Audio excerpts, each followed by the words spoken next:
Thanks for coming, everybody.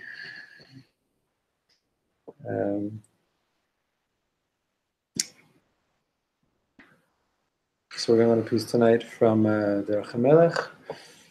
That's on Shavuot. And we're not going to learn the whole piece. It's like twice as long as the pages that I photocopied for you. But we'll learn the beginning and the second half of it. So this is a Torah I've been looking at since I saw it a couple weeks ago, time and time again, and just keep coming back to it. There's a piece in it, Micha, which I mentioned too. It really speaks to something that you brought up a few weeks ago about what does it mean to have a connection to God and to Torah in our generation, in light of the whole continuum of generations that have come before us. Are we farther? Are we lower? Is there something more special about us? So he speaks to the sort of continuous revelation of Torah and what that means, what that looks like, and what that means in terms of Shavuot. So I'm going to stop saying my words. Let's look at his. This is from a piece, Tafresh Pei Tet, 1929, I believe, taught on the second day of Shavuot. And the Rebbe is starting with the pasuk, Ki mi kol basar asher shama kol elokim midaber mitoch ha'esh kamoni vayechi. Does everyone have it there at the bottom? This is in Dvarim when Moshe Rabbeinu is telling over the story of Matan Torah a second time, and he's speaking in Bnei Israel's on their behalf. God spoke to you from the mountain, and you said, what living flesh is there who can hear the voice of God speak from within the fire like us and live? So Rabbi starts, Tevat kamonu al pi pashut kayama al mikol basar. This word at the end of the sentence, kamonu, like us. So it seems to be talking about mikol basar, who is a flesh and blood like us. Mikol basar kamonu asher shama kol elokim. That seems to be what it means. Who's living flesh like we are, that can hear the voice of God. This being the case, so the word kamonu should have been earlier in the sentence. It should have been mikol basar kamonu, who is living flesh like us that can hear God's voice and live. But this is a weird way to say it. Who is living flesh who can hear God's voice, speak from the fire like us and live? So that's the first thing Rabbi's picking up on. What's with the kamonu?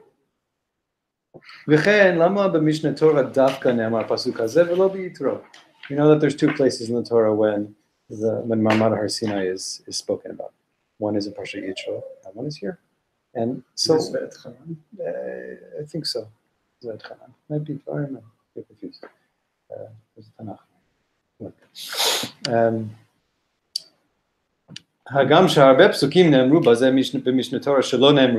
So there's a lot of psukim said, the second account in Dvarim, that weren't said in Yitro. So, you know, it's got variations. So there must be a reason why it's retold differently. So, but since we're just focused on this one pasuk, let's try to understand this as well. Why is this pasuk spoken in Dvarim in this way? It wasn't said at all in Yitro. Did you find it? I think it's Perek Dalet, if I'm not mistaken. And also, the whole matter of receiving Torah, that is in every year. Omnam itameh Baal Shem Tov zatzal. Baal Shem Tov teaches on the pasuk, v'chol habeirot asher chafru avdei aviv v'imei Avraham aviv sitmum plishtim v'yimal'um afar. This is about Yitzchak, Avinu, all of the wells that his father's servants dug in Abraham's lifetime. The plishtim sealed them up and filled them with dirt. I don't know if you remember, but most of what Yitzchak does in his life is dig wells.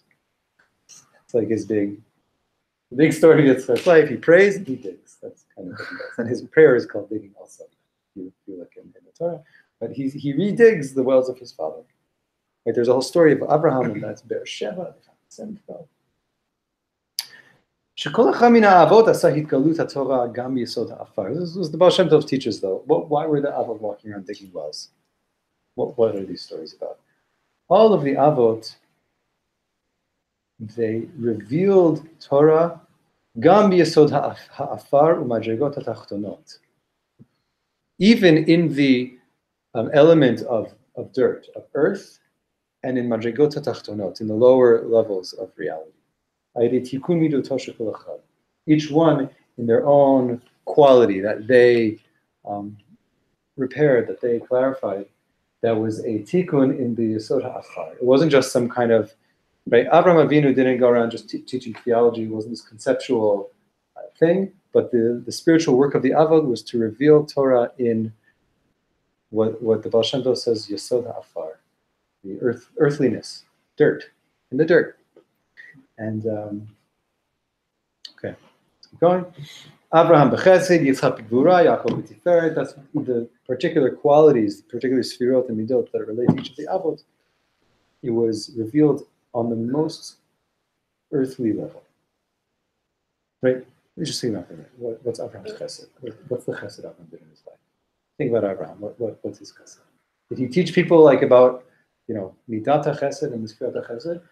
What do we know about Abraham? He welcomed the strangers. He washed people's feet. He gave them food. He married a barren woman whose father died. He took the brother along with him. These are the acts of chesed he did. It wasn't just like some kind of supernal idea of Avraham Tiken Midat HaChesed. It was something very lemaiseh. Limtso sham gam b'yesod ha'afar mayim chayim shel kedusha. To find there too, in what's called the quality, the element of earth, of dirt, living waters of holiness. Right. That's why they have the stories of the Avot digging in the dirt and finding water.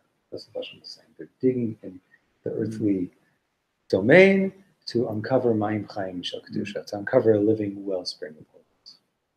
V'achar histalkut Avraham sitmuma plishtim. So what does it mean that after Abraham died, the Plishtim filled them up? Shem masitra achra et mukhra kusha azu. The opposing forces in the world came and Abraham was gone, so the energy of the world came back and stopped up all of Abraham's work after he died. Yesod ha'afar, right? Again, and they took dirt. V'mal'um afar. They took dirt and put the dirt back. Okay, there was some great guy, he did these amazing things, but then the world kind of carries on with its way. It puts the dirt back to cover up over the waters. V'shav Yitzchak v'chafran. כמו שאמר הכתוב, וישב יצחק ויחפור פירות המים אשר חפרו על ידי אביו מאברהם אביו עד כאשר הקודש. Yitzchak came along and started digging them again. And Yitzchak dug them up and he uncovered a new quality of Kedusha, not the same one as his father. But what was the same was that he was digging in the earth. What was the same about the Avot is that each one dug in the earth, and each one uncovered their own unique quality, their own unique revelation of Kedusha by doing that. Kinoda. So now the Piaseczna is expanding on the Baal Shem Tov's teaching. Shahadalid Yesodot Hem Midalid Otiot Sheb'Shem Havaya Baruch Hu. This is an old established concept in Sifrei Kabbalah that the four elements of fire, water, wind, earth are somehow parallel to the four levels of God's name, four letters. Well, Tanya talks about this. All right. V'yesoda afar himin hei tata'a.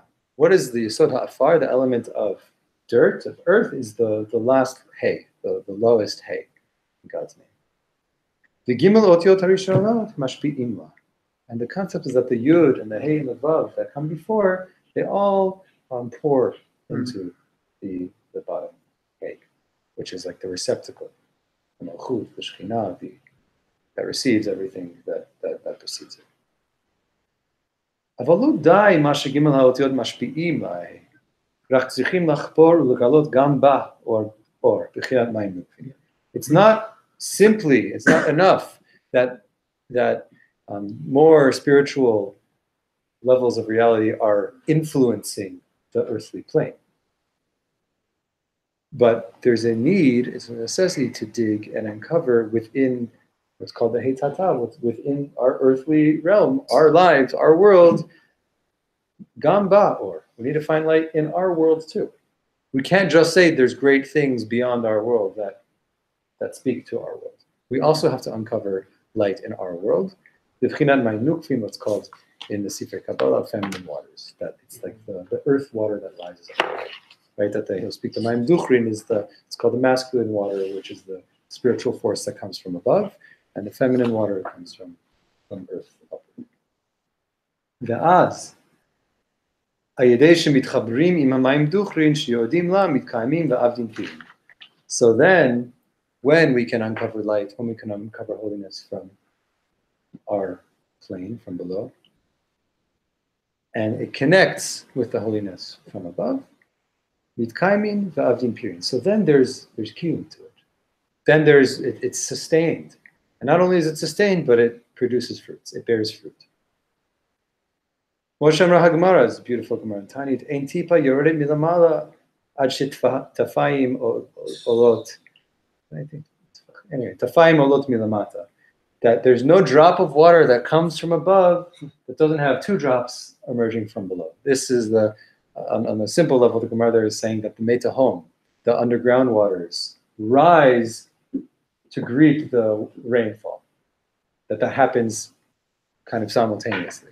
But that there's double the amount coming from below that parallels the drops coming from. And only then can there be production. Can there be something generated from it? Isha Yisrael shehu kli lekabel or elyon b'chinat heitata malchut knesset Yisrael. A Jew who is a receptacle to receive this light from above, it's called this lower hay, part of Knesset Yisrael, the identity of the people of Israel and our mission in God's world. Gambo yesh makor mayim kedoshim. Also within each one of us is mayim kedoshim. There's a source of holy water inside. Because we are, he's saying that we ourselves are parallel to that Hey Tata. We are that lower Hey. We are that same element that needs to be dug within to uncover the Mayim Kedoshim. Rak sheyesod ha'afar mechasehu. But our dirt covers it over. V'tzarichu lachpor b'kirbo. And we need to dig within ourselves ad sheyimtza et hamakor asher b'kirbo, till we find the source that is within us. Makor is also, it's a source of water. So then the holiness that touches you from above, it can last. It can have a place to land, and it can grow and develop and bear fruits. The main purpose is to flower in Kedusha, to bear fruits, to grow and develop. On some level, if I could just talk about this in kind of English, it's like, it's great that there's a Torah, and it's great that there's mitzvot, and it's great that we have a whole, we have a whole base midrash of all the most sublime ideas written in books, and we have all the mitzvot that we can do. But if they don't have a place to really touch within us and to help us then grow and bear fruit from it, so it's just the Rebbe saying it's not enough that there's a whole lot of stuff being poured on you from above. That's not the end game. Okay, the purpose of it is lahatzmiach v'la'avid period, to bear fruit. And to bear fruit, he's saying that our job is to dig within to find that surge of holiness, or that presence of something within us that can meet the Torah that we receive from beyond ourselves. And that something within us also needs to grow. For sure. It needs to grow, and it grows by the encounter between the two. It grows by finding the point where there's something in me that parallels and meets that something, that holy force outside of me. Amen. Is this the mind within the mind?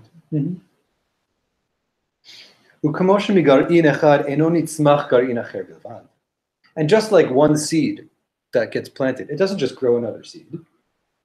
The seed grows tons of seeds, a whole tree with branches.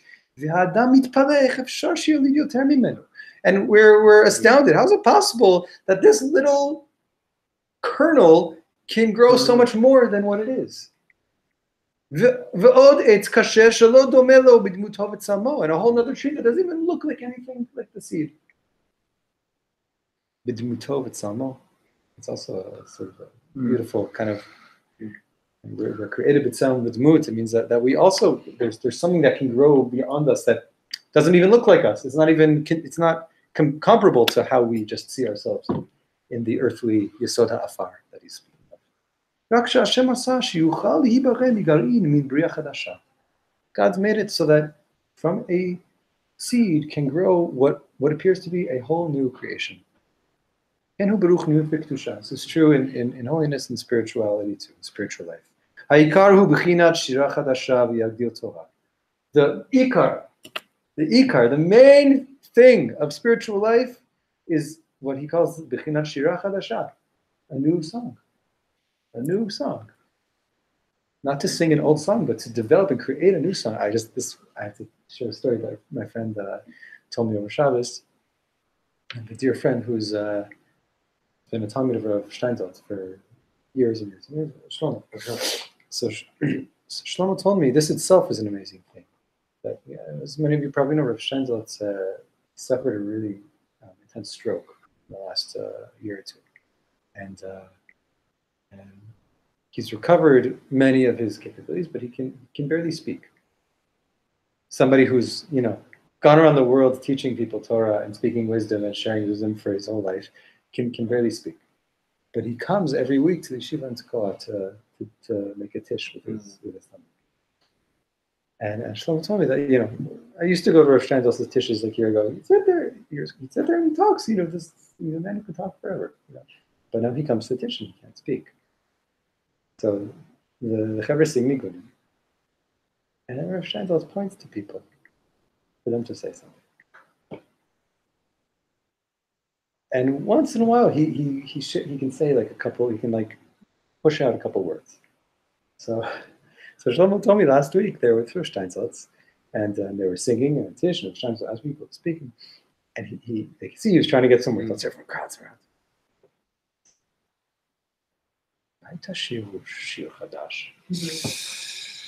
Maybe you can sing something new.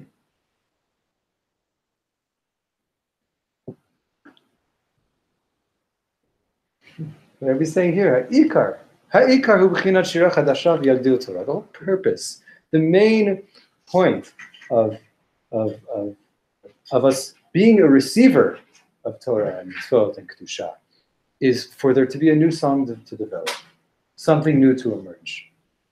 Do you want to look on in the sources? You want some pages? You can sit with Melech here. V'yagdil Torah, and for Torah to be expanded. Not for us to only receive what has already been made and given. Just want to warn you, we're going to probably go later tonight than we go. I'm not going to compromise on getting through the pieces that I brought. So if you have to leave early, I get it. And if it's inconvenient for you, I apologize. You're forgiven.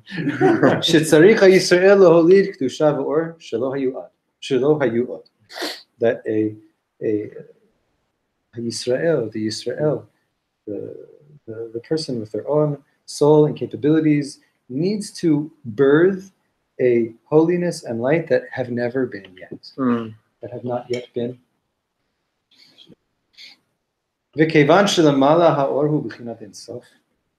And since above, in God's realm, the light is infinite. Here he's evoking the Arizal's depiction of the Bria, of the creation, of just infinite light that doesn't even have space for something that's a limited world. Up above, in God's space, so to speak, there's no place for there to be birthing new things. There's just infinity.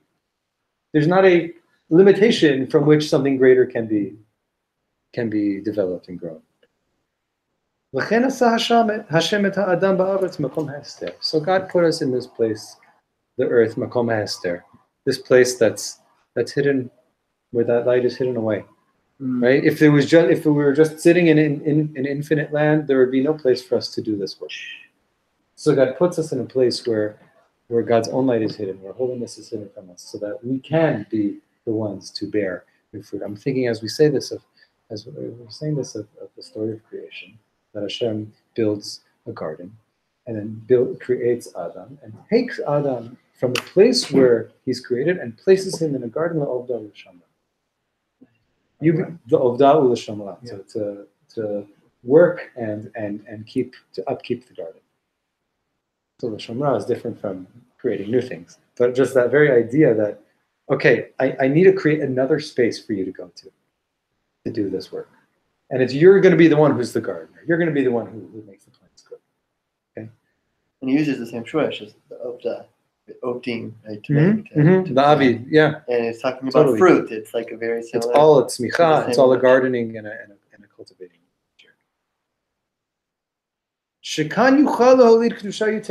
We are in a place where we actually do have an opportunity to increase holiness, to birth a holiness that is not yet here.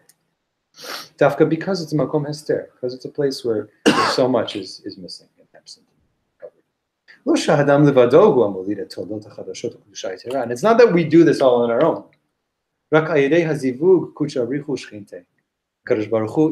This is an outgrowth, a product of our coming together with God. When we come together with God, that's where the birthing happens. Hakdusha chadasha v'shira chadasha noda, that new element of holiness, that new song is birthed.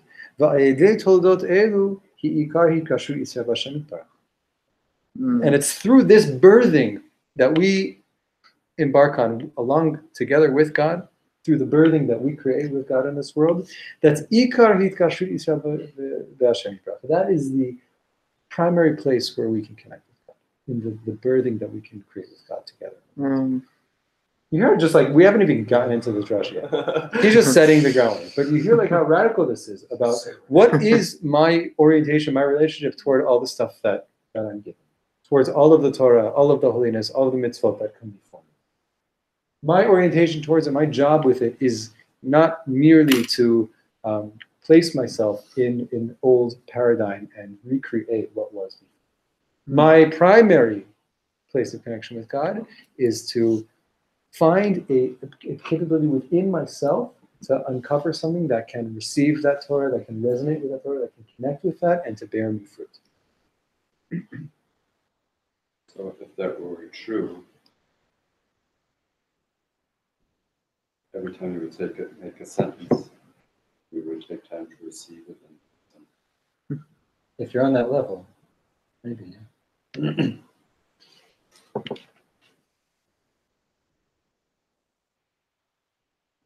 Like I just did. No,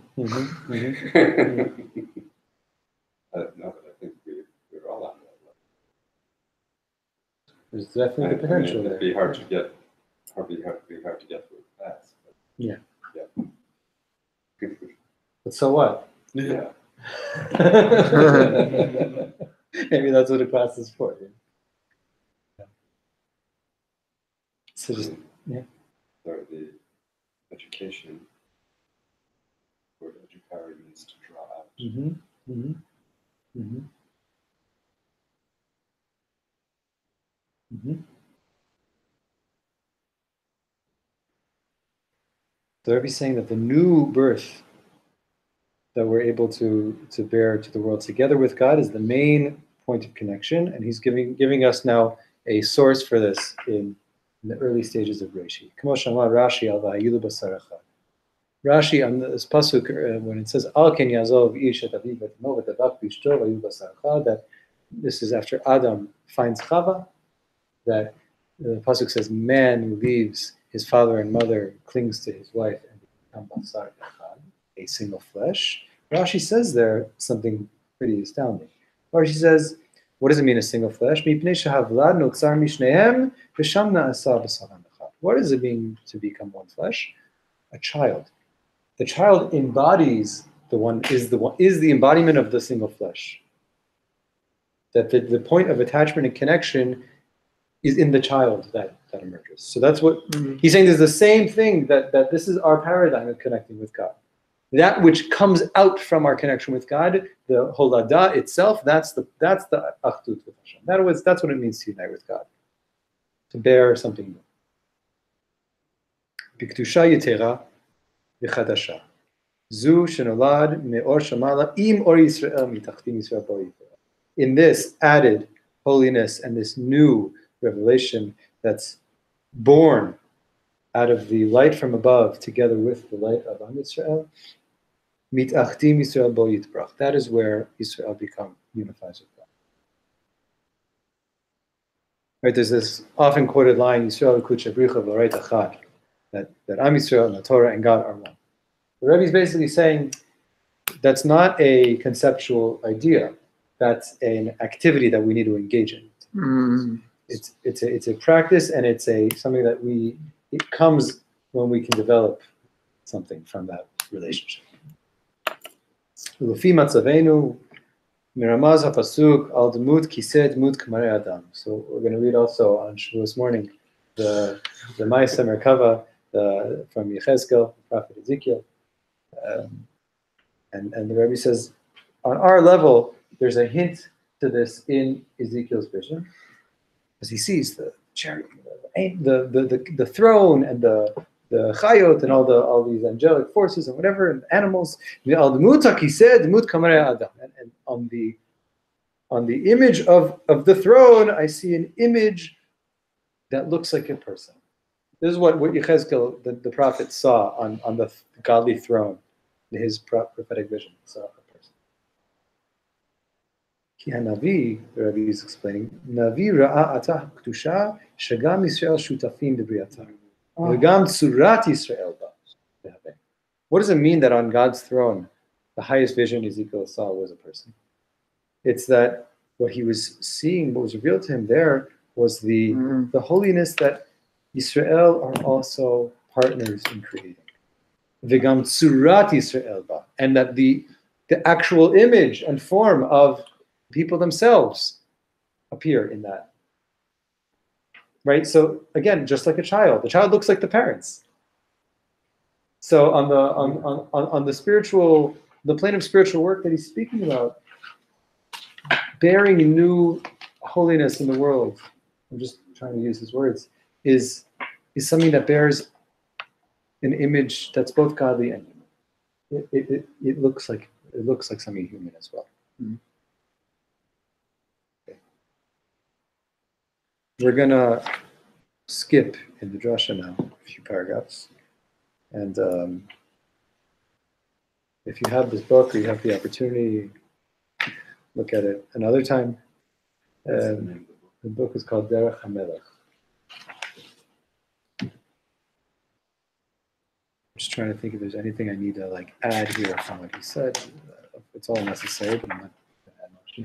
The idea we had looked at probably close to a month ago with the Bechinot of Hashem from the Rambam's perspective, the Dea, the Yodea, and the Yadua, and that we make, and I think the Rebbe's words then were that we make Yichudim as Bnei Yisrael, which is the Yodea aspect of Hashem, connecting to the Torah, which is the Dat. Right. And this seems like an even higher level than that, though, because that is it's a yichud of just us connecting to the Torah. But what he's demanding here now is an outcome, not an outcome of perhaps something even bigger than just the absorption of knowledge, but actually the creation of something new.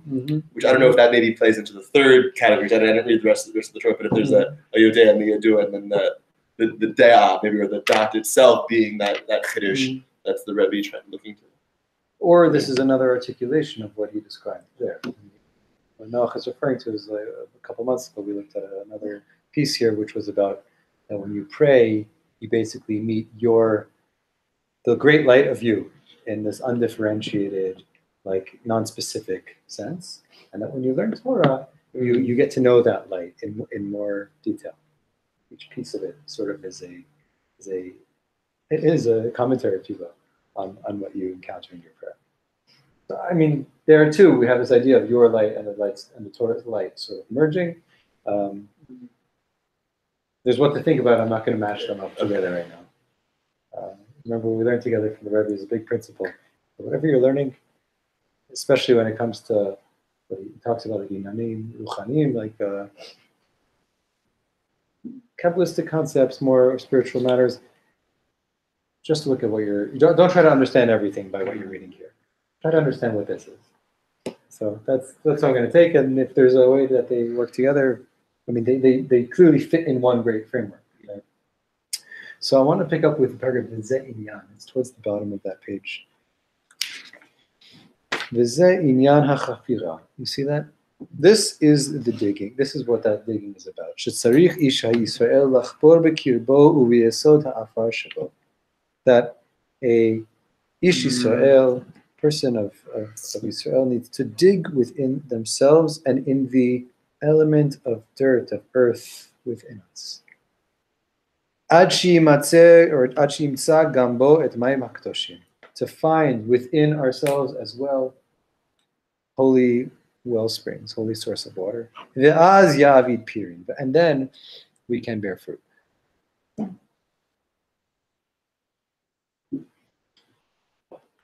Just want to ask you, does the symbolic language speak to you, or does it need translation at this point? He says finding in ourselves a source of holy water, bearing fruit. Does this resonate? Do I need to translate it every time I read it? I just want to get the pulse of where we are. I think it feels very resonant. Okay. On some level, the Torah can never make me holy until I discover that I'm also holy. That's my translation. Ki ein ze afar, because it's not just dirt. Velo achirut. It's not this cloudy water. Rak koch tzmicha nistar. What is within us, within our earthly human life, is koch tzmicha nistar.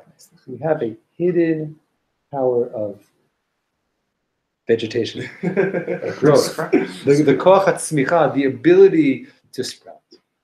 He said in the previous paragraph, by the way, that this power of tzmicha, of growth and development is so prominent that if we're not using it for holiness, we're using it for other things. Yeah. So he says, you might be astounded. You see like a person who's like a criminal or a sinner, just like they're going to come up with like every new way to do what they're doing. And he's like that's because they're called tzmicha. It's just so powerful, and it's just not being accessed in any other way. So it's an elemental part of our being. It's called tzmicha. It's like inside of us is fertilizer. We are fertilized. By the way, it's so powerful too what he's saying about that it's koch tzmicha nistar. I mean, I don't want to get graphic, but fertilizer is waste. Fertilizer is made of waste, and you can see it and say like it's a pile of waste. But you can see it. There's koch tzmicha. Until it goes into the ground. Until it goes into the ground. The yasoda afar in me has still there. There's an ability to develop life, to create something new. It doesn't make any sense. And when I look at myself and know myself as a being that's made of afar, so how am I supposed to think that how am I supposed to understand my relationship to all this holy thought, these great ideas? It definitely throws into flux the idea that we're seeing in Manan Machshavat Tova about like I look at my hand and that's just the food I ate, which is just the grass the cow ate. That transformed into my blood, into my flesh. Here, that's some of the difference. What's a potato? Exactly. Okay. לכן ישנם אנשים שמרגישים הרבה פעמים רוח ממרום של התעוררות ורוח קדושה. There will be many people, a lot of people feel a lot of the time some kind of ruach mimarom, some kind of inspiration that comes from above, shel hit'orut, an awakening, ruach kedusha, you get inspired for something holy. Uve'atzmam hem nisharim shvelim v'numuchim kmo shayu. But with me, within myself, I just remain shafel and namuch, low and lowly. I remain in a low state like I was just before. Why is it that when we encounter something holy, we remain backward, we remain where we were? It's because we didn't also dig inside. We didn't also dig to find the koach hatzmicha within ourselves, the ability to cultivate, grow, create something new from within ourselves, birthing. We didn't connect that capability, that koach within ourselves with that inspiration we received from beyond. And that holy spark that was awakened in me, it goes back to where it came from. It just disappears. So how does that work? How does which work? Yeah, let's say I got a great idea. I mean, when I'm with people or when I'm with a text, I get inspired, but to find it within myself, like meditation or something like that, so far has not spoken to me, and like nothing comes from itself. It's only when I'm in interaction with people or a text. So what is he asking us really to do? What does it look like to dig? Yes.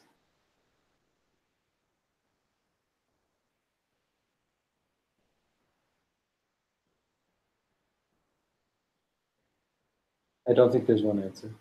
I mean, there's not one answer. Perhaps the beginning is asking the question, like walking at the question, like what do I do with this?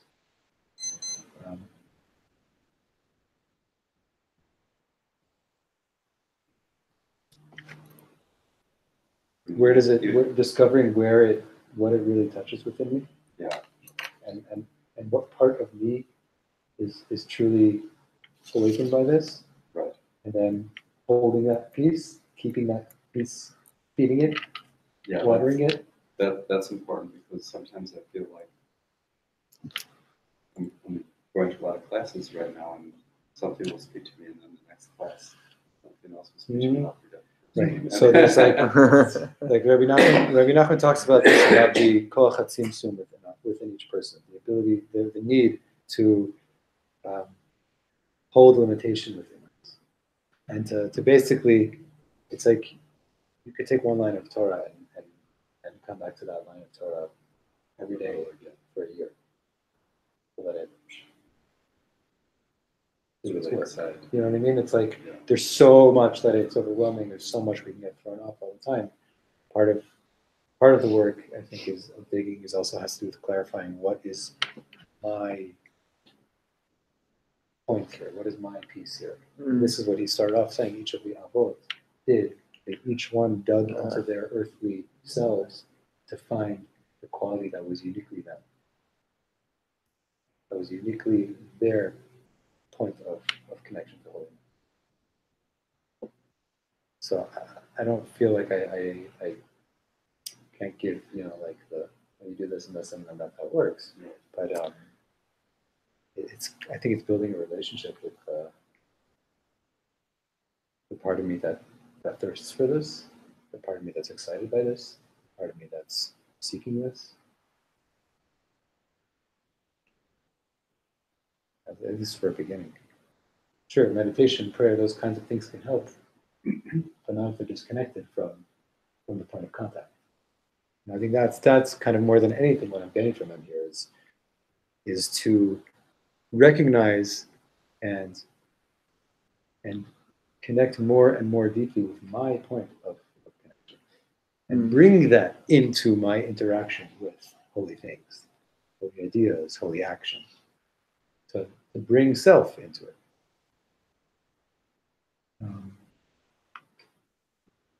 I like when he speaks about what we spoke about last week with Zion 9. In the beginning, it spoke about tiftu, right. then Spreading it out. And then the tiftu, if you don't give it the place, then it dries out. Just like here, if you don't look at it, it's like that. He talks about the water here too. You dig to let the water come out. And it's a similar image even. Yeah, I mean, this is,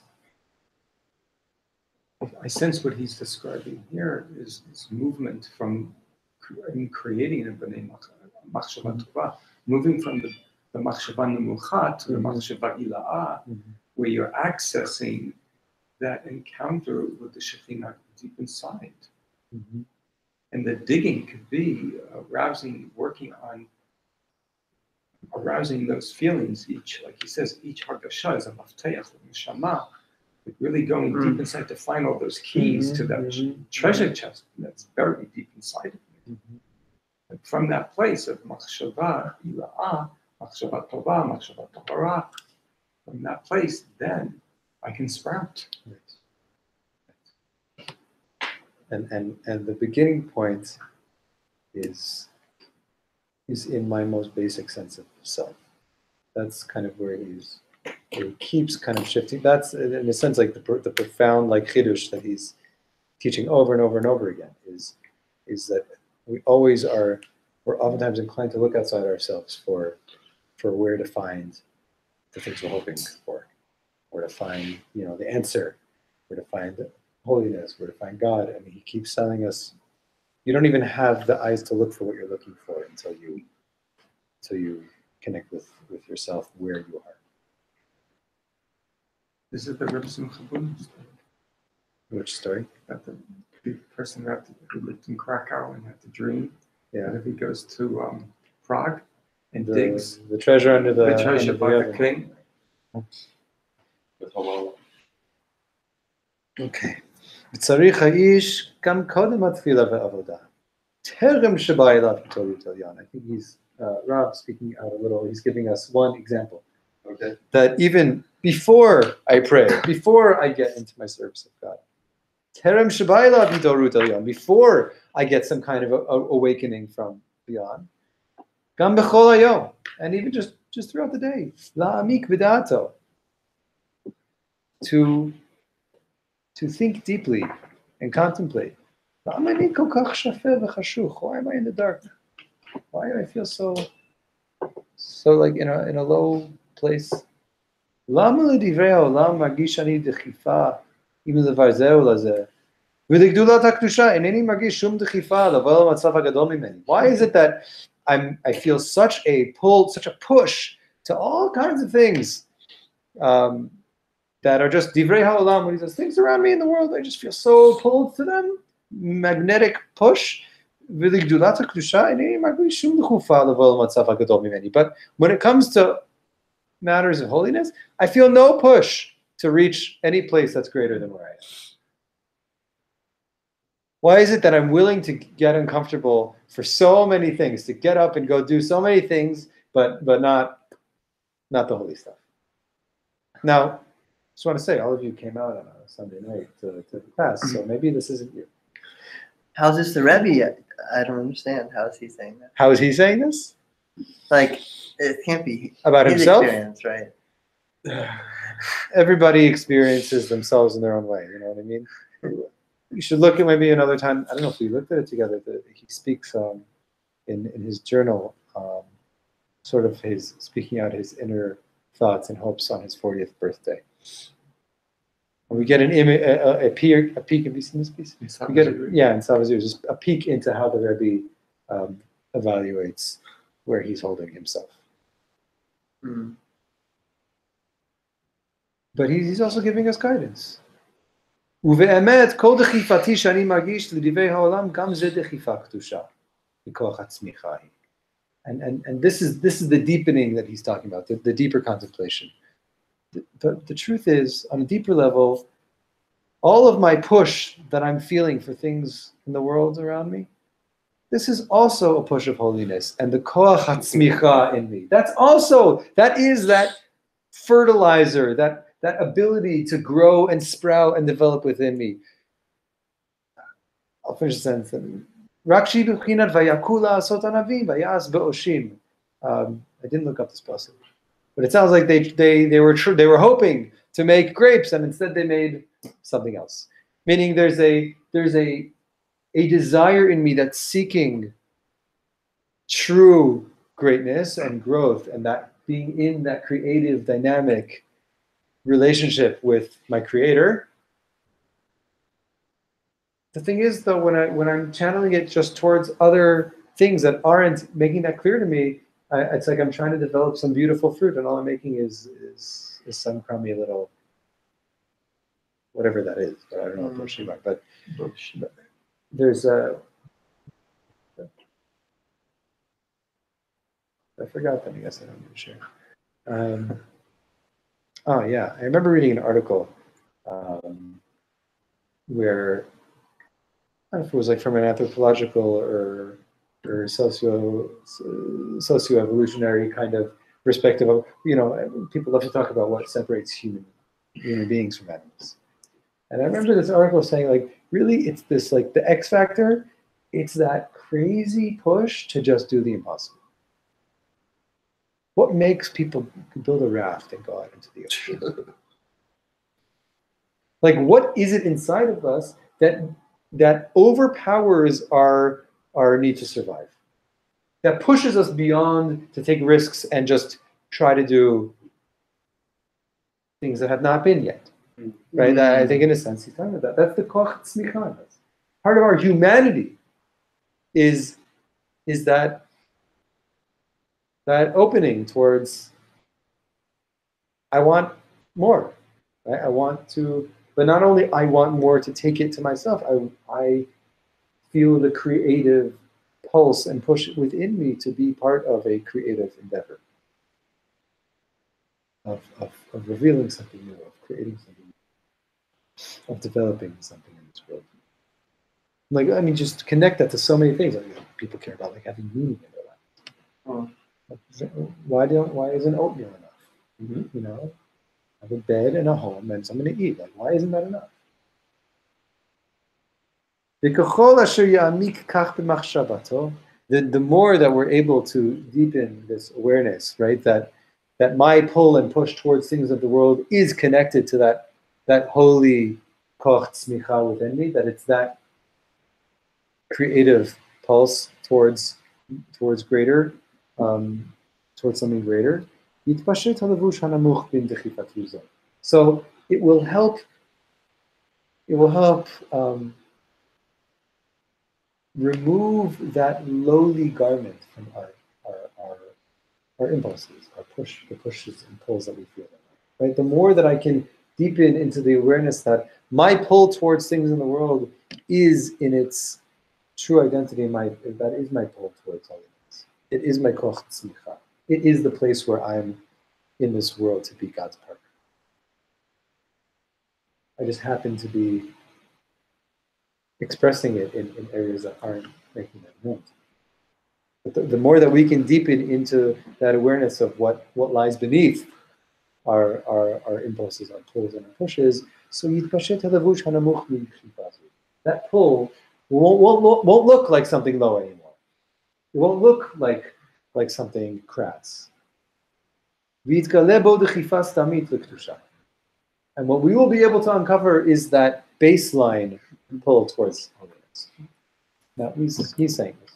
I'm not making the guarantee, but he is. He's saying what lies beneath all of our pulls is that power to develop more holiness, bring more of God into to be in that dynamic, creative encounter. ואז כאשר יערה השם עליו רוח ממרום יתקשר עם דחיפתו זו, שהיא כוח הצמיחה ויביא תולדה קדושה חדשה. And then, when we're able to carry that awareness with us, when those moments come where we receive some kind of inspiration, so it will connect with our push, with our pull, with our dechifa inside of us, which is that power that generative power, and it will be able to bring out those fruits. So in a sense, you know what this says to me on a practical level? I mean, Kabbalat Shabbat, people like to go to Kabbalat Shabbat because you get a lift. So don't just stop going to Kabbalat Shabbat and get a lift by only receiving it. Like, do some of this inner exploration to find a part of you that's really wanting it, and bring that part to Kabbalat Shabbat. Then it's the lift that you receive is going to be yours too. Not just going to be like, wow, I love it that there were all these people around me singing and dancing. It felt so good, and that chazan was awesome. That gives me something, but we know that it doesn't last. And the Rebbe is saying it doesn't last because we haven't carved out the space to own the part of ourselves that's being, and to give more of a place to that ability that we have within us too. It's not just stam that we kind of went and drank a great drink and it did something good to us. There's a piece of us that belongs there. We're created in the image of the Tselem Elohim. That's the creative force. Mm-hmm. We need to do that. Mm-hmm. Rishim, by the way, is lifted up. It's Spoiled fruit. So they were hoping to make grapes, which are like the most luxurious, fruits, and they got spoiled. They got some rotten. Thank you. Sour grapes. Is that what we call it? Sour grapes. This is the source. וזאת פעלו לנו האבות הקדושים, אברהם וחסד, יצחק, גבורה, יעקב ותפארת. This is what, back to that teaching of Baal Shem Tov, we started with what our holy ancestors did for us. Each one of them, in their own way, dug out a channel of uncovering a way to be holy in the world. שחפרו לנו גם במידות האנושיות שבנו, שנראות לנו נמוכות וגסות. They dug for us, even in those very human qualities that seem to be low and crass. שגם בהם נמצא את מים הקדושים, that we're the ability to also find within those very human and elemental parts of ourselves, holy water.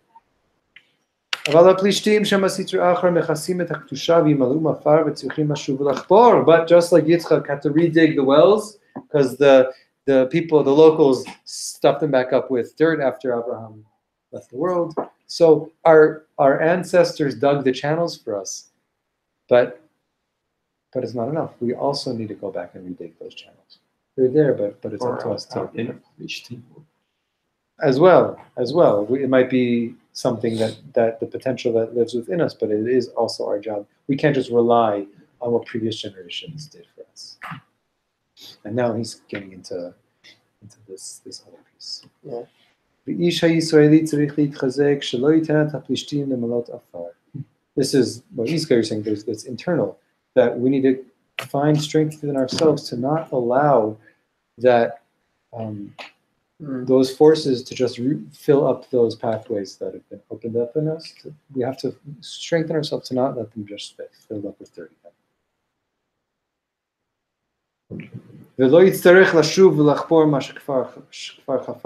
so that I don't need to continuously redig what I've already dug in and revealed in myself. Rather, to strengthen myself enough that what I dig can last within me, can continue within me, and that can propel me forward. Or to find within myself greater capability to be generative and more light.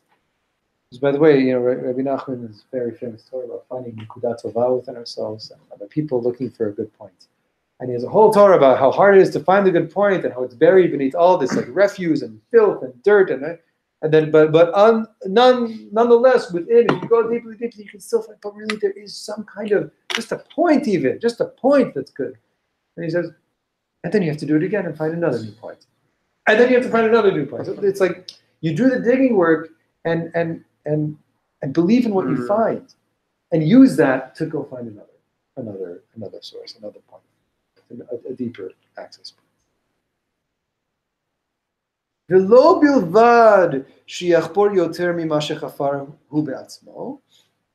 it's not simply when the Rebbe says when he's telling us we need to get ourselves in the direction of digging more, not just to dig more than what I've already done,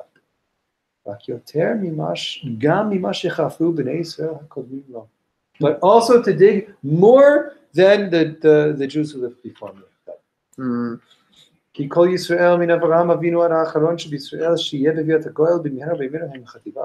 all of the whole family of Israel from Abraham until the last soul is all of the last and the coming of Mashiach. It's all chativa achat. It's one whole.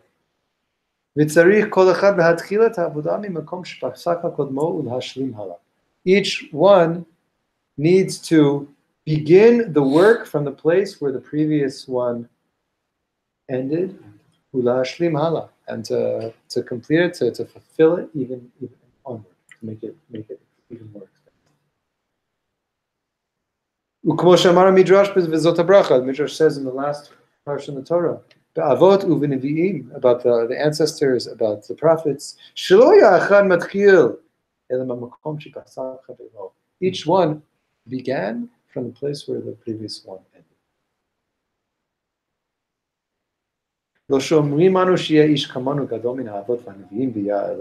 I'm not saying that any of us are on a higher level than Avraham, Sarah, Yitzchak, Rivka, the Avot, the Imahot, or the prophets, Yahu, and that we're gonna. I'm not telling you need to transcend their, spiritual achievements. Adrabah.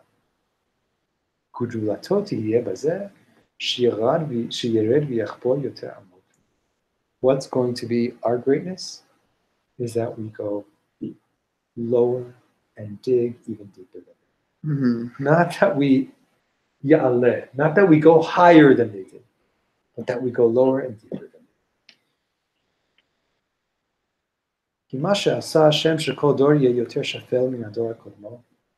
This what God has done that makes each generation on a lower level of spiritual standing than the one that preceded it.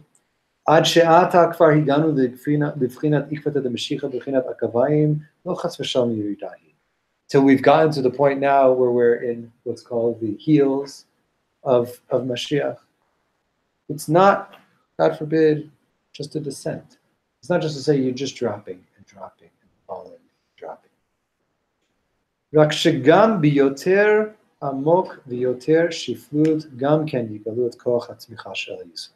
It's rather that with greater depth and in lower places, we will be able to even now uncover that generative power of ourselves.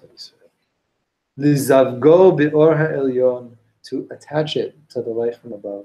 L'hatzmiach u'lagadel kedusha chadasha, and to produce and cultivate a new kind of holiness.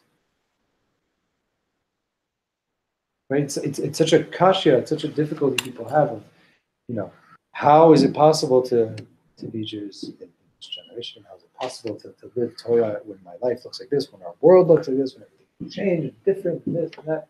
They'll be saying, yeah, exactly. They'll be saying that's exactly where things go. It goes lower so that it can go deeper.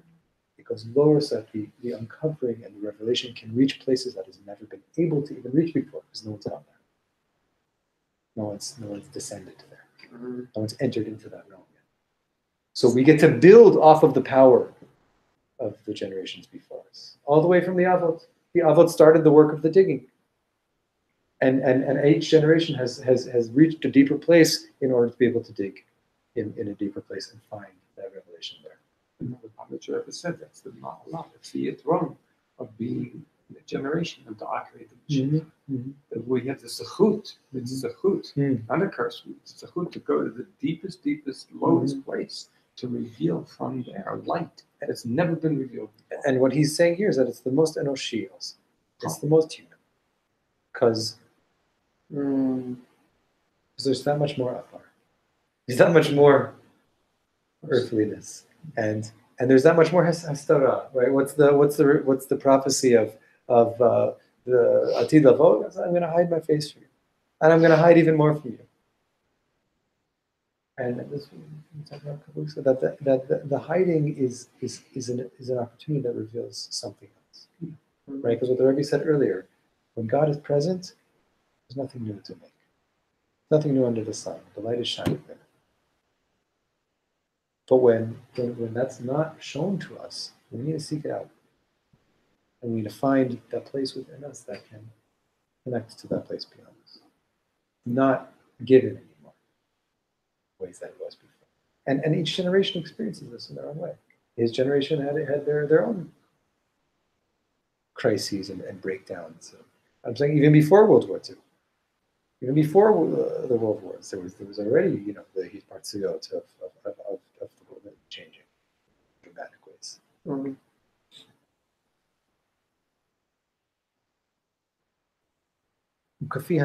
And he says, as we said before, above where holiness is infinite, in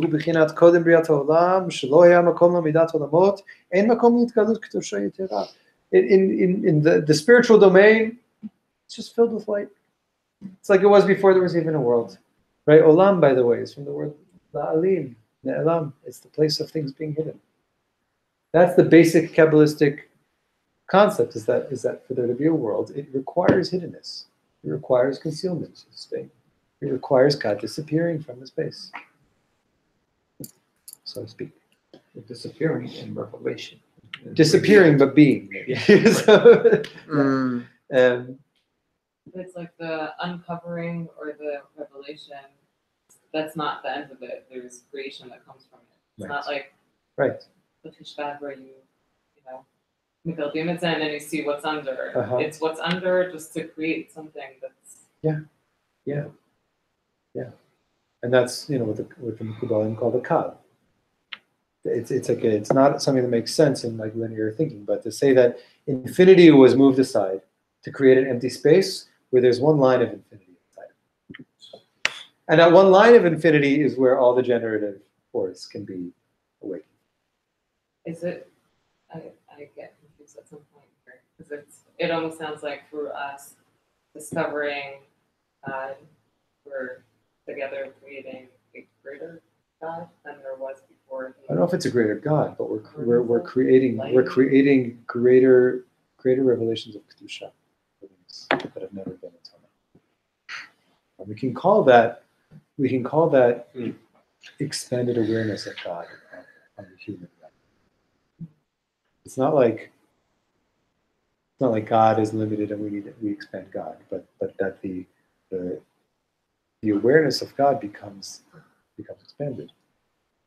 through this process of God being concealed and humanity going to new territories and discovering that connection from those new places.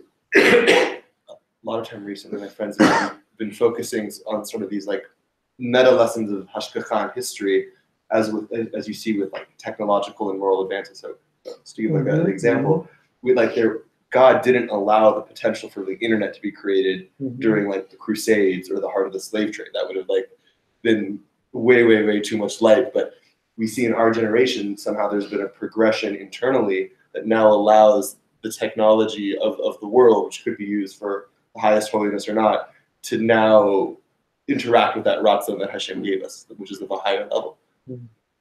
And so, I mean, any other generation before, maybe they couldn't have even, like, we think with technology, at least that's where I take a lot of these ideas about our generation, playing at least significantly very much in my life. It couldn't have maybe, like, my great-great-great-great-grandparents, they were already, like, the fact that there was secular education was enough to, like, shadow the society, let alone information at the pace we have it. So to sort of see, like, as God gives us that technology, he also gives us that smichut of now moral identification with how we respond to it, and they come very much in pace with one another. I think. What do you mean by the last piece, the moral identification? So I'm saying like the tech. We're not saying that people are using.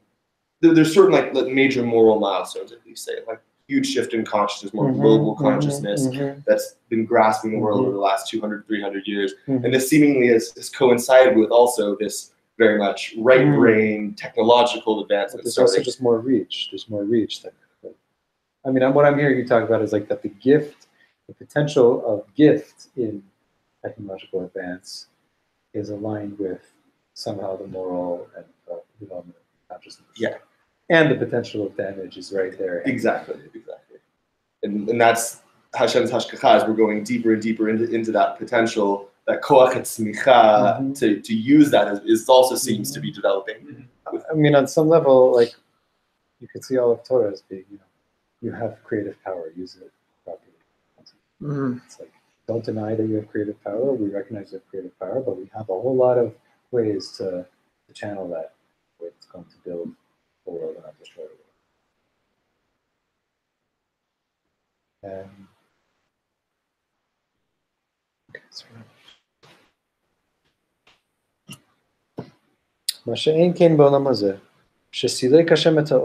in our world, God pushes the light aside.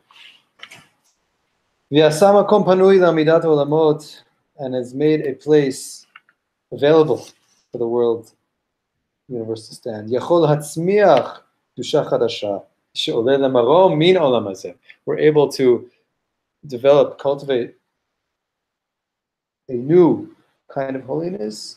Right? Not that kind of holiness that precedes the world, but a new kind of holiness in partnership, a human and God together creative holiness that reaches up above and that emerges from our world.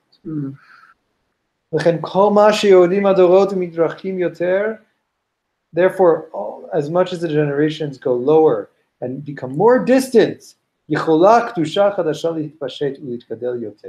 this kind of new revelation, new degrees of holiness can be spread out and increased even more. There's the capability of creating this new kind of awareness of God comes hand in hand with being distant from our source.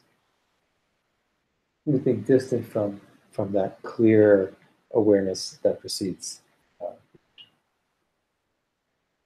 It's amazing. Reminds me of like also Rabbi Nachman's story of the 7 beggars. I think it was the mute beggar couldn't speak, the kvat peh. He tells a story about a mountain with a mountain and a wellspring and the heart of the world yearning for the water at the top of the mountain, and it's kind of constant yearning for that water. But if the heart is going to come close to the mountain, it won't be able to see the water spring on top of the mountain anymore, and it will just die because it can't exist without seeing it. As much as it wants it and can barely hold on because of the wanting is what keeps it alive. If it comes too close, it all of a sudden won't see it anymore, and then it will really be done. Go see the story yourselves. It's beautiful. But at the distance holds the vision paradoxically for us. It keeps the heart beating. So at first, God gave us the Torah Shebichtav. Now we're coming to Shavuos. God gave us the Torah. Then as our generations went lower, God gave us prophets, uktuvim, and the writings, of David HaMelech and Mishlei. Then later generations also the oral Torah, which by the way only became such a central, it became the main area of our religion after the Churban. Right? Rabbinic Judaism replaced the Beit HaMikdash, the temple. There was a temple, but then we had to go even lower. And in the now, when we're in the furthest time, this is the time of, this is a quote, I think it's from Kohelet, it might be Mishlei, of make many books without end. Make many books without end. There was Torah Shebichtav, there was Nevi'im, there was Ktuvim, there was Torah Sheba'al Peh, Mishnah, Gemara, and now it's just more and more and more and more. It's just because we're so much further, there's infinite. And he's just saying this this is a tangible example of what he's talking about. You know how many Sfarim are printed every day? It's mind-blowing. Like, what? This is Yagdil Torah, B'Yadir. The Midrash Omer, Filu, just think, should we read all this? We should. Okay. Midrash Omer, Filu Masha Talmid Vatikati Lechadesh. Okay, let's just do it. Nitan the Moshe Misinai, the Midrash says, even anything that a student in the future, an old student will innovate in the future. Nitan the Moshe Misinai. It was given already to Moshe at Mount Sinai.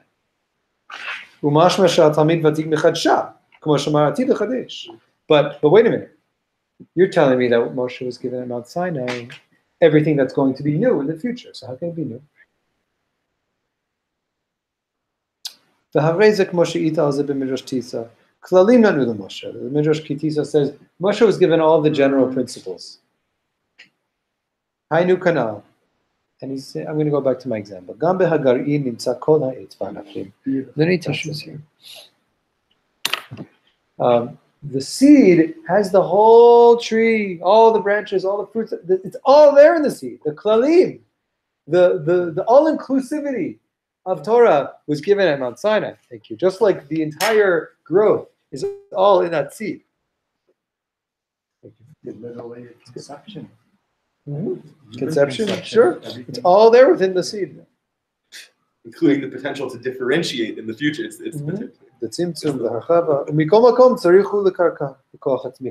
even though everything is in the seed that you plant, it still needs the earth and the earth's koach hatzmicha, the earth's generative power.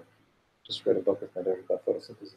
You need the elements that are going to allow it to flourish. So it's all there in the seed. So you can see the Torah was all given to Moshe.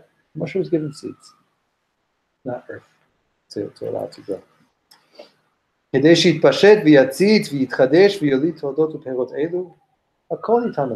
So all of that was given to Moshe.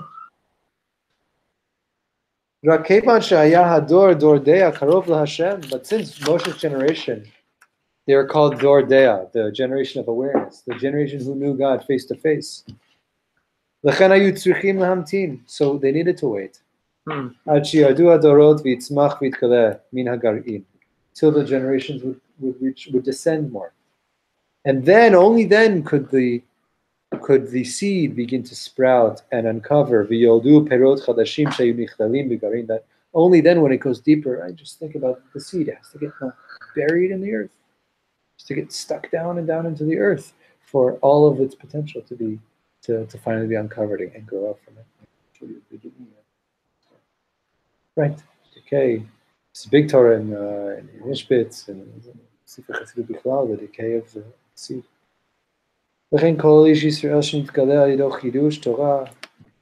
hu b'chinat Moshe Rabbeinu.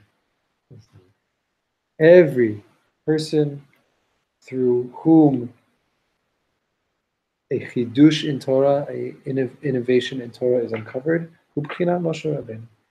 That person is embodying the quality of Moshe himself. Wow. Moshe Shapir Kamarta. In the Gemara, Rabbi Nachum quotes us a lot today. In the Gemara, the Chachamim say, Moshe Shapir Kamarta.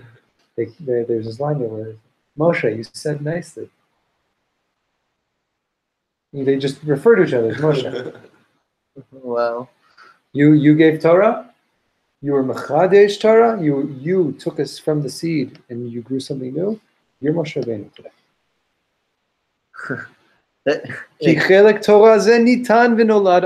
Because this aspect of Torah, this portion of Torah, was given and birthed through that person. And it's not just people who come up with new ideas. Rakol Ratzon, or new revelations, right? Rakol Ratzon va'avodacha l'rashash nitkale b'ish Yisrael hu hamolid oto u'mimenu alam. Rather, every ratzon, or will, or desire, a new avodah, a new desire to come close to God, a new act of serving God that's uncovered within person. So that person themselves is the one who birthed it. Umimenu alam lemarom. They themselves are the one who gave that birth back to God. God gave us a seed, and we gave God a plant. He gave a fruit. Which, by the way, is, you know what Shavuot is in the Torah? It's Yom HaBikurim. It's the day of bringing your first fruits to the Beit HaMikdash. How awesome that is? It's the day of bringing your first fruits. And you come back and you say, hey, God, you did all these things for me. Look what I did. And I'm bringing it to you. It's the day of judgment for the fruits too, so it's the full process. It's the outcome as well as the what's going to be. Yeah. Were you going to say something? Yeah. This line from Gemara is so radical, right? It's like a sign of like how radical Chazal was, right? Like an assertion that like they, despite living without a temple, mostly not in Eretz Yisrael, that they actually, that they can act as Moshe, can do revelation. And the parallel there between that and what the Rebbe is saying we can do in our like low state, I think is this, like, it feels like a real noteworthy continuity, saying that no matter how crazy it might seem, there's like new understandings, new ways of looking is not only something that we can do, but that we like must do. Right. And it's not just like, it's not just b'diavad. It's not just like, oh, too bad, things fell apart, so now this is what you're left with. Right. It's like, this is the derech of Torah. Yeah. Is that it becomes renewed in every generation with a new face, with the new needs, with the new reality, from a lower place. All of those things. And that Moshe is there the whole time. That's why he's called Raya Mehemna, the faithful shepherd. Okay, so 10 more minutes. The Kabbalat Torah as Amamar Har Sinai Lo Hayta L'Sha'a. And in receiving the Torah at Mamar Har Sinai, it wasn't just a one-time event. On the contrary, in every generation, every single year onward, the reception is new. And it spreads even further and becomes even greater, even more expansive. New generations are born and new holiness is spread. This is why we're doing Shavuos every year, because we are part of this process of adding every year. והשם רמז להם, אם אתם מקבלים את התורה מוטב, אף שכבר הכתיבו נעשה לנשמע, כמו שמקשה התוספות. Okay, it's Gemara and Shabbos well-known Gemara, God held the mountain over the heads of Bnei Israel and said, if you receive the Torah, great. And if not, I'm going to drop the mountain.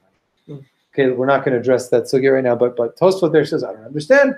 They said, Nasa v'nishma. They already said, we're going to do it all, God. Great. Why is God all of a sudden saying, oh, but if you receive it, if you accept it? So he's saying, Aval kanal. Ramaz Hashem lehem she'hakabbalah eino poseket. Why could God say to them, if you're going to receive it, even though they already accepted it? Because God is saying, no. You don't accept Torah one time. It doesn't stop with you saying, I accept. V'af achar shekiblu tzrechim lekabel. And even after they accepted, after they received it, they still need to receive it. Give us a different Torah. And even after they said, we're going to do it, we're going to accept it, everything you say, God, they still need to receive it again. And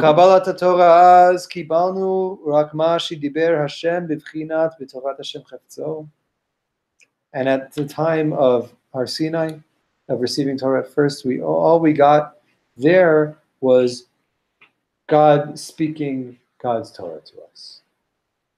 Okay? God told us God's Torah. V'yata, but now, kol ma sheYisrael mizdavgim yoter kol echad lefi matzavo v'nolda k'dosha ve'or Torah chadash, k'dusha ve'or Torah chadash, anu mekalim Torah she'anu shutafim ba. Now, from the time of Har Sinai and on, from whenever we first received God's Torah, when we are partners with God of uncovering something new, something holy that we haven't seen yet, what we're receiving then is the Torah she'anu shutafim ba. We're receiving the Torah that we're creating together with God. Listen to this, Torah shehi kidmuteinu v'tzavah. Torah that bears our image and likeness. It's our own child. What do you say? Going back to Rashi. And again, not in isolation. Together with God, we create something new, and so it bears our likeness. That's a wild thing. He says also, and this is just connecting Savaziris. He says, the Magid Mikuznetz became the Magid Mikuznetz. He didn't become somebody else. And when you learn the Magid Mikuznetz's Torah, it bears his imprint. And the Rambam became the Rambam. And his Torah doesn't look like the Ramban's Torah or like the Ibn Ezra's Torah. And each, the Gedolim of our people are people who became themselves in such powerful ways that the Torah they taught and the derech, the path that they taught, bears their own imprint. This is what he's talking about, the Torah that human beings create together with God, that then looks like that. And he says in Savaziris that we're not exempt from that. Right. We have the same Rambam. He uses the two images of the cedars of Lebanon, the great. We may be just the moss growing on the side, but that's who we are. The moss still needs to have its color. Nacham, mamash. So, Gam Torah Sheba'al Peh Torah, right? Torah Sheba'al Peh, the oral Torah. This is the Torah that human beings taught and figured out. This is also Torah. When that human Torah touches heaven, what does it look like? Abai says this. Rava says this. It bears their name. It's their Torah in heaven now. Says the Gemara. Says the Gemara that God speaks. When God quotes the rabbis when God says the halacha. Because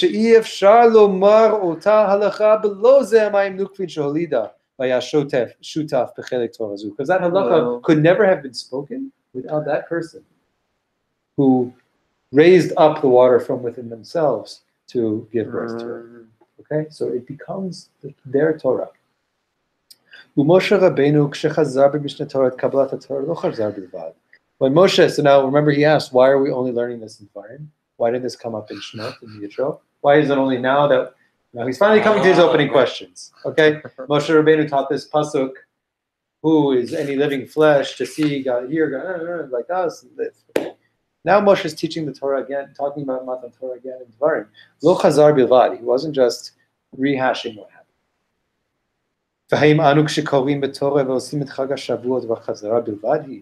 When we read Torah, we read from the Torah, the revelation at Sinai on Shavuot, and we make a Chag of Matan Torah, are we simply speaking about a past event? Kabbalah mechadashi. It's a new reception. Kabbalah lefi metzavenu ata. It's a reception according to the place where we stand in the here and now. Moshe Rabbeinu kishashanat Mishnah Torah shuv Kabbalat Torah haita. When Moshe went over Har Sinai, when he went over Mount Har Sinai, it was another receiving of Torah. Kabbalah lefi madregat Yisrael be'et shekara ota. At the point where Bnei Israel was at that time, 40 years later. There's another pasuk there that Moshe says that the way that you live, that your Torah, is your chokhmah u'bina. It's your wisdom. It's your great insight. Why is he calling it theirs? Torah shelachem hi. Because that Torah is now yours. You've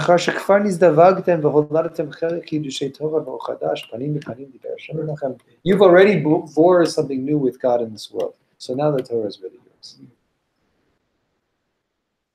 Which is perfect for Moshe saying this in the Mishnah Torah, which was the. That's exactly what he said. Oh, sorry. Because the Mishnah Torah is Moshe's opportunity to then reformulate the halachot and add chidushim too. It's the first Torah Shabbat. Exactly. It's this, so he's doing it too. You just answered the question that people have. Why did we have this fifth sefer? We don't need it. Mm-hmm. In terms of the Torah Shabbat, we don't need it. But this is the beginning of the Torah. Yeah. It's really deep what you're saying. Wow. There's a saying from the Rizhiner Rebbe. It says, that the Torah of 5 books is paralleled in all areas, and he says, really that there's 5 sections of Shulchan Aruch also. Like Shulchan Aruch is the halachot, is the laws, the mitzvah, how you follow them. There's 5 books, but if you know, there's 4 sections of Shulchan Aruch. So Chaim, Yerodea, Even Ezer, and Choshen Mishpat. He says really the Arbiturim. He says, but there's 5. There's 4 that are written. There's a 5th one that each person has to come up with. That's the Torah. That's the Devarim. The Torah Shabbat that the person needs to figure out for themselves. It makes me think of the word Mishnah itself, right? To teach, to repeat, and to change. Right. At the same time. All of them. Right. The whole triangle. Moshe Rabbeinu Shemar Katuv Asher Yida'o Hashem Panim El Panim Pirush Rashi Shaya Libo Gospel Medaber B'Chol Shiyutze. This is so awesome. I mean, there's just so much in this. It says towards the end of the Torah that there was never a prophet who God, like Moshe, who God knew, or who knew God Panim B'Panim. Rashi there says, what does it mean that Moshe knew God face to face? Rashi says it meant that Moshe Hayad Libo Gospel. Moshe's heart was coarse, but was like, this is the way that Chachamim say, like you're just used to something, it's just commonplace already. you like have a bit of chutzpah about it. Moshe could talk to God whenever he wants. Wow. He had the arrogance of heart to just talk to God whenever he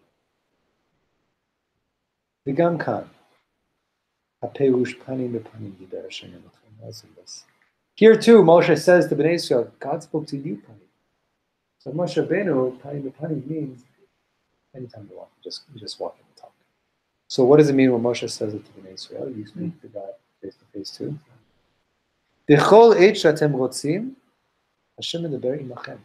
Whenever you want, God is talking to you.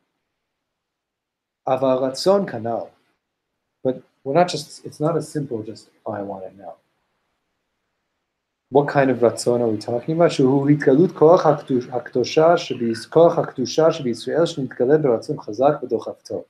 Talked about this, I think we actually skipped the part where he talks about ratzon. But remember we talked about the dechifa, the push. Whenever we connect with the push in us, powerful push to connect with God, he says, God, that's when God's going to talk to you too. Mm-hmm. That's the level of Moshe of Panim. Mitchila haya rak zivug v'ata na'aseh achdut. At first, there was a coming together, us and God, lower water and upper water. V'ata na'aseh achdut. But now there's a unity that's been created. That coming together means they're two separate entities that then come together. But unity is something else. It's that from the two, one thing is one entity is formed.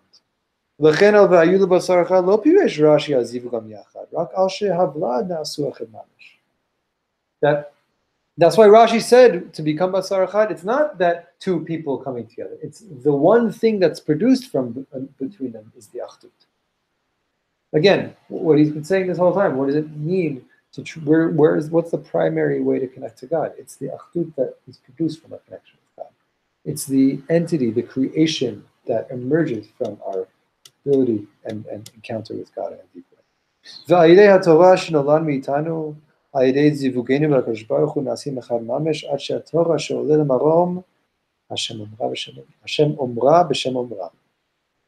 It's to the point where from our connecting with God and the Torah that can come from that's birthed, we become echad mamash to the point where the Torah goes up above and God is speaking Torah in the name of human beings. God is speaking that same Torah in the name of the one who said it. It says in the Medrash, Eliezer b'ni Omer.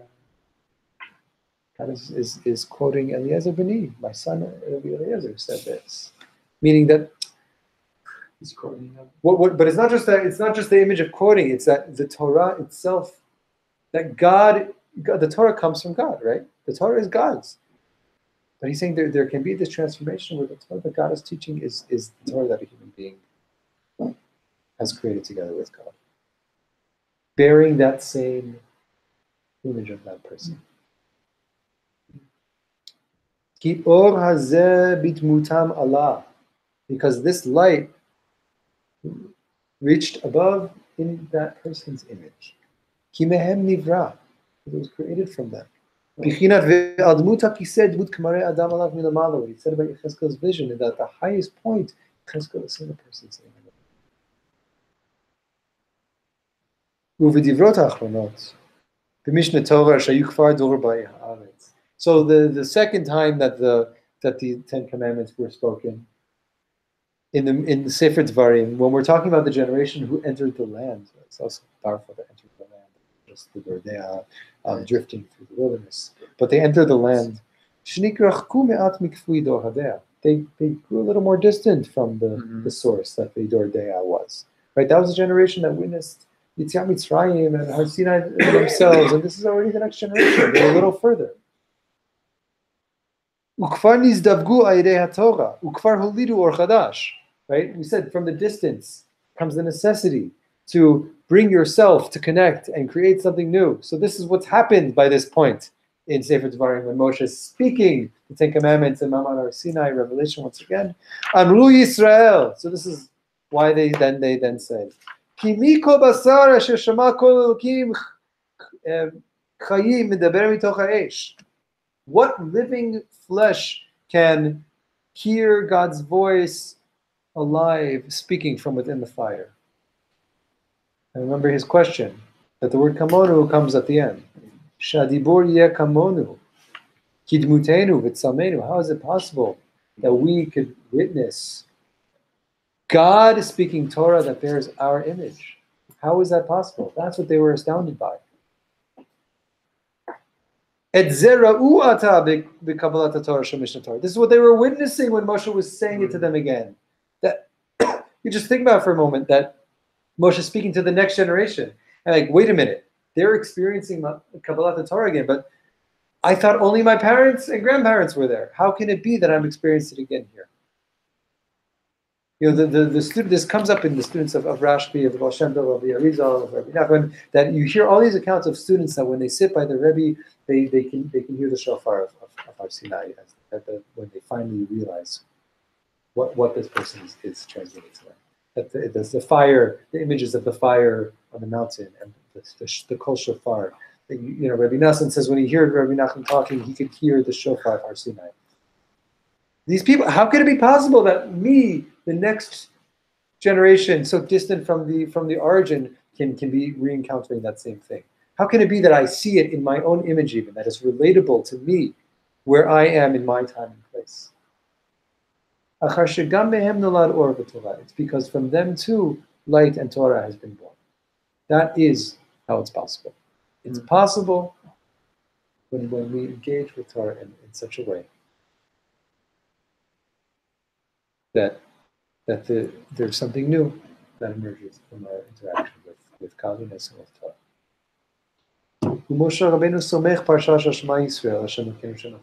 Right after telling over Matan Torah in Dvarim, Moshe says Shema Yisrael Hashem Elokeinu Hashem Echad. That's where that pasuk is. Right after the second iteration of Har Sinai. Lo mitchaber v'nizdaveg atayim Hashem. It's an answer. Listen to this. Why does Moshe say afterwards Shema Yisrael Hashem Elokeinu Hashem Echad? It's his answer to who could possibly see God kamonu. Who could possibly see the voice of God bearing our likeness? And his answer is, listen, it's because it's not only that you connected with God. It's that you've become one through the Torah. That Torah, that new light that was born from the two of us. That's his answer. Who could see that? Listen, it's because it's one. Listen, it's because you've crossed the divide. You've connected on a level where you have created something new together. So that's what you're seeing. You're not just seeing some kind of feedback loop. And this here, I just going to end here. What does this last piece add? The achdut, and not just the. I think what it adds is the gushpanka, like the affirmation that it's really something real. The affirmation that the encounter with Torah in a way that touches me to my core, and that I can see it, even in those moments, that a feeling of, yes, I truly have a place here in God's Torah. But you're saying, yes, that's it's not just that you happened to connect with God and then that appear, but that there is a true creation that comes from our interaction. Covered so much, so long. Glad we got through it. I'm glad we went along for the ride. Sure. This is Yeah. what you said about Yeah. It said that there's an opportunity not to just walk in and receive something, but to first do some of this inner digging, this exploration that he's talking about, of identifying what is that push in me that wants to connect. What is that push in me that's seeking to be part of this, that truly belongs, that is of that same light that I'm going to receive. Where is the part of me that it's like two magnets that are pulling towards one another? Where's the part of me that is of that same holiness, that same experience that I'm looking to receive? Where's the part of that exists within? And to own that part of ourselves as becoming, not just to be affected by, but to be participating in. And that's what the Rebbe is saying about Torah, right? To dig, to find those inner waters, those waters that are bubbling outward and upward, and the kochat smicha in each one of us. There's a generative, creative capability that each one of us brings to Torah. So tap into that, to give it a place to grow and develop. That's what he said. This is the ikar of connecting with God, is when your creativity is part of it. That is enough. That's enough for me. Just hear that sentence. Everything else here is like. I feel like it also contrasts a little bit the nasa and yishma. Nasa, like receiving the Torah, you don't just receive the Torah. You're making something. Yes. And then the Yishma, Shema Yisrael, back and forth. Yes. I've always had like difficulty with Nasa and Yishma and searching Yeah. to get it. That's an awesome clarification. This is what there's Mamar Chazal also. We say V'asitem otam. You know, this is in the last third paragraph. V'asitem otam, and you should do that. Chazal says otam there is written aleph taf mem, written without a vav. It says V'asitem otam. If you keep my Torah, it's as if you made it. I think that the Naaseh is how do you receive Torah for real? You make it. Yeah, You make You it. make it. That's awesome. And then you're in it. You're in it. And then Nishma, then that doesn't say Nishma Yisrael of absorbing, having a real recognition of what is going on. Not what I thought. So empowering, and I think also really daunting at the same time. Sure. It Because- can't not be daunting. Right. As you said before, right? If every chidush is a new revelation of Torah, then we have to be so careful about every sentence, right? Everything that we say, right? I mean, and do the digging. Mm-hmm. I think it raises the stakes of learning in some way, right? Because it's not just learning;